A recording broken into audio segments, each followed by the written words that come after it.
essa semana sobre androgenesia. Palavrinha complicada, né? Andro quer dizer homem. Assusta, né? Tem algumas palavras aqui que nos assustam. Até a própria palavra teologia assusta. Esses dias estava conversando com um aluno que se interessou, de um outro curso, que se interessou em fazer teologia. E ele perguntou, mas teologia não é complicado, não é difícil de fazer? Mas eu digo, né? Como teologia vai ser chato, complicado, se é um assunto que se diz a respeito da sua religião, né? No caso, nossa religião de Umbanda. Não tem como não gostar. Palavras são complicadas porque são palavras técnicas. Por isso, estamos estudando para aprender. Estamos recorrendo à teologia de forma racional. Aquilo que todas as religiões fazem e estudam e sempre vão estudar. Uma dessas coisas que a gente aprende dentro da teologia é a origem das coisas, a origem do ser. E a Umbanda tem sua forma de pensar, a androgenesia ou otogênese, a origem do ser, mas o que diz a origem do homem. Então são palavras complicadas, mas para explicar coisas que a gente quer saber, coisas que a gente tem curiosidade e interesse em aprender. Às vezes é normal a gente assistir essa aula e falar, nossa, é muita coisa, é muita informação, é difícil. Mas veja bem, é um assunto que nós gostamos, é um assunto que nós temos interesse. Vale muito a pena manter firme, estudando e aprendendo, porque o conhecimento é libertador, o conhecimento empodera, o conhecimento nos livra da fé do medo. E aqui um assunto super legal, né, que explica de onde a gente veio, por que a gente está aqui, para onde a gente vai. Perguntas que não quer calar em nenhuma religião. E a gente começa a pensar que há muitas moradas na casa do meu pai. Será que o universo, tudo que existe, será que é só para nós, nesse planetinha de alguns trilhões de habitantes? Será que todo o universo existe só para a gente? Todas as galáxias, todos os sóis existentes, que são trilhões, quadrilhões, infinitos, são só para os habitantes da Terra? Então, a gente começa a pensar que há muitas moradas na casa do meu pai. Existem muitas formas de vida. Existem muitos caminhos de evolução diferentes da evolução do ser humano. A nossa soberba, a nossa vaidade, nosso ego, nos faz crer que tudo que Deus cria foi criado para o ser humano, mas não é. Tudo que Deus cria foi criado para toda a sua criação, e não apenas para nós. E lembrando que Ele é Deus, Ele é o Criador, nos ama na condição de que cada um é. Deus é um ser único em importância. Então, ao mesmo tempo que toda essa criação não é apenas para nós, a nossa relação com Deus, porque é uma relação de um pai, de uma mãe, de um Criador, que nos tem como seres únicos. De fato, cada um de nós é um ser único. Ao mesmo tempo, precisamos aprender, todos nós somos únicos e todos nós somos um. Se o objetivo é eu me tornar um com Deus, o objetivo é que todos se tornem um com Deus. Então, eu só me torno um com Deus no momento em que me torno um com os meus semelhantes e com tudo que existe, com tudo que está ligado pela mesma força. Então o caminho é, ame o próximo como a si mesmo. Como que é que amo o próximo como a si mesmo, Pedro? Se eu não consigo nem me amar, como é que eu vou amar o próximo? Como que eu vou amar o próximo como a mim mesmo? Amar o próximo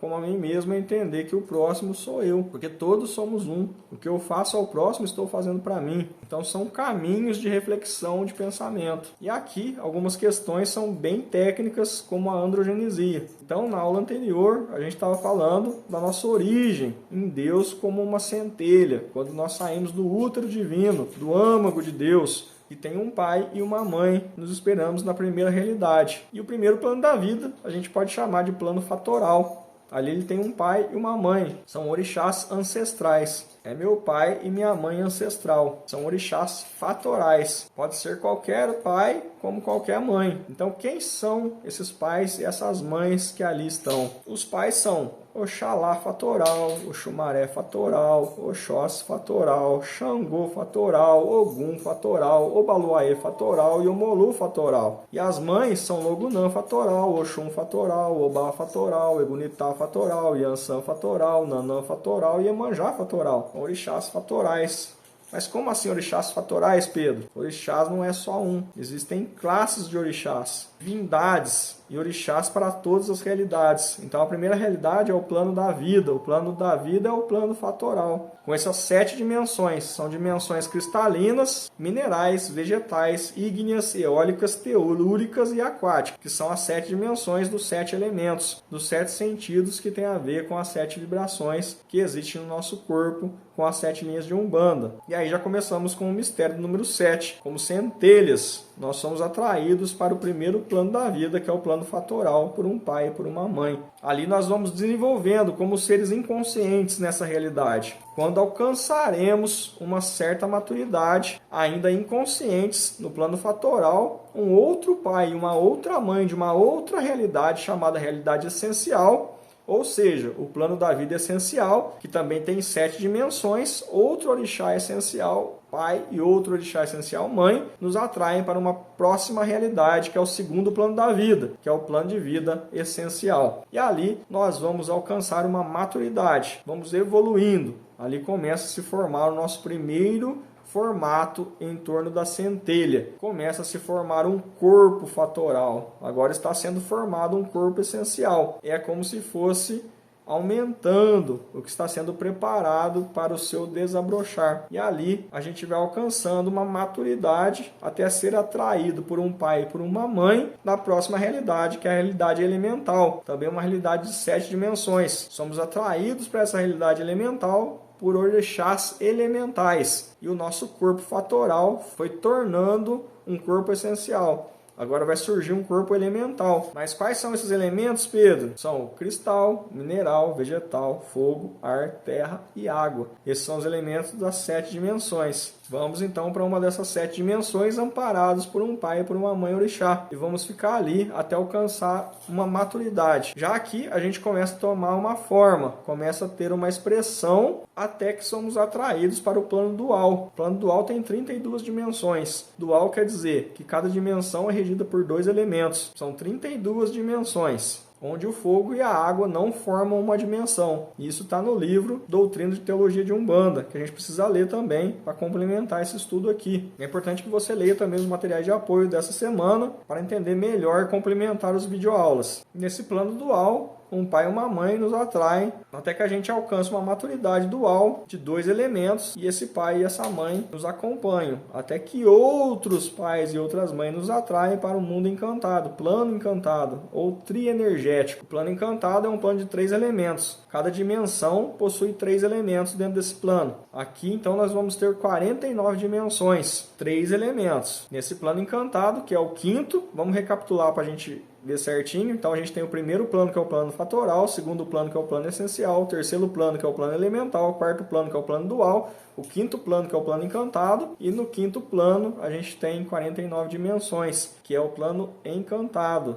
plano da vida encantado.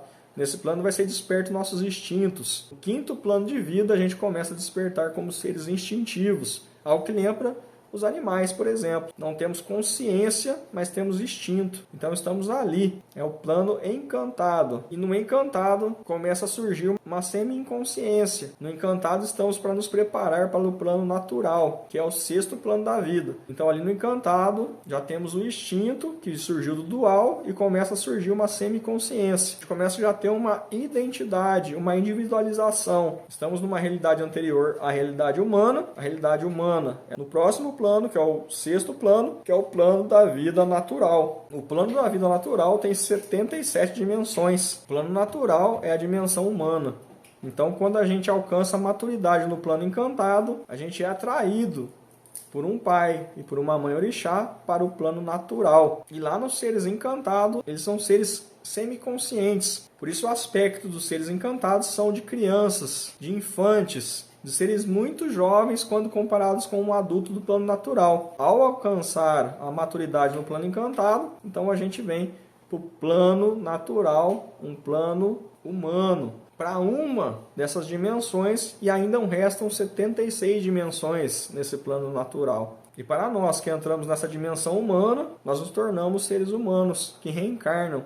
E a gente vai ficar encarnando e desencarnando até alcançar uma certa evolução, uma certa maturidade, quando a gente não vai precisar mais encarnar. Vamos evoluir no plano astral. Quando alcançar a maturidade no plano natural, na nossa realidade humana, a gente sai do plano natural e entra no plano celestial, qual o número de dimensões é infinito. O plano celestial é o plano divino, onde estão aqueles que ascenderam em todas as instâncias e já não estão mais humanos. A questão é, no plano natural, que é o plano que nós estamos, uma das suas dimensões é a dimensão humana, é a nossa realidade. E existem outras realidades, outras dimensões naturais, onde os seres não são seres humanos, mas são tão conscientes como nós. O objetivo do plano natural é desenvolver o livre-arbítrio. Então nós estamos aqui para aprender a lidar com o livre-arbítrio e vencer o nosso ego. Nas realidades paralelas também há outros seres naturais, que não são humanos, mas são naturais. E há dimensões que são regidas por Ogum, por Oxum, por Oxós, por Xangô, por Obaloaê, por Iemanjá, dessas realidades paralelas, que vêm seres naturais que quando incorporam um terreiro, a gente diz que incorporou um orixá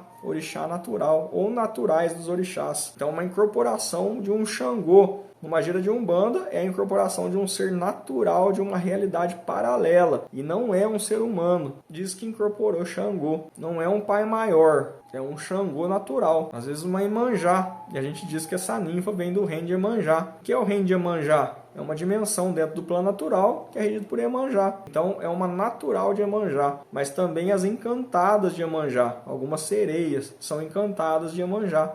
Algumas ondinas são encantadas de Oxum.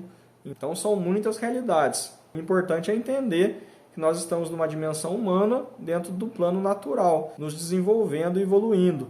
Há seres evoluindo igual a nós em outros mundos paralelos. Esses mundos paralelos são outras dimensões. E que quando eles alcançam um certo estágio nessas dimensões, tem licença de vir aqui trabalhar na Umbanda. Então a Umbanda, meus irmãos e minhas irmãs, não trabalha apenas com espíritos humanos. E isso o Espiritismo não explica. Por isso nós precisamos ter e conhecer nossa teologia, nossos fundamentos da nossa religião. Quando eu incorporo Oxum, Iemanjá, Nanã, Obaloaê, quando eu incorporo um Ogum, e não o caboclo de Ogum, mas quando eu incorporo um natural de Ogum, é uma incorporação de um orixá, de um ser natural. Qual que é a diferença em incorporar um ser natural e incorporar um espírito humano? O ser natural não fala. Por isso que se diz ali a incorporação de um orixá natural. Ele não fala. Essa é a diferença para muitos que estamos aqui. Mas vamos lá para o próximo bloco, senão vai ficar muito grande aqui nosso conteúdo. Até lá, axé.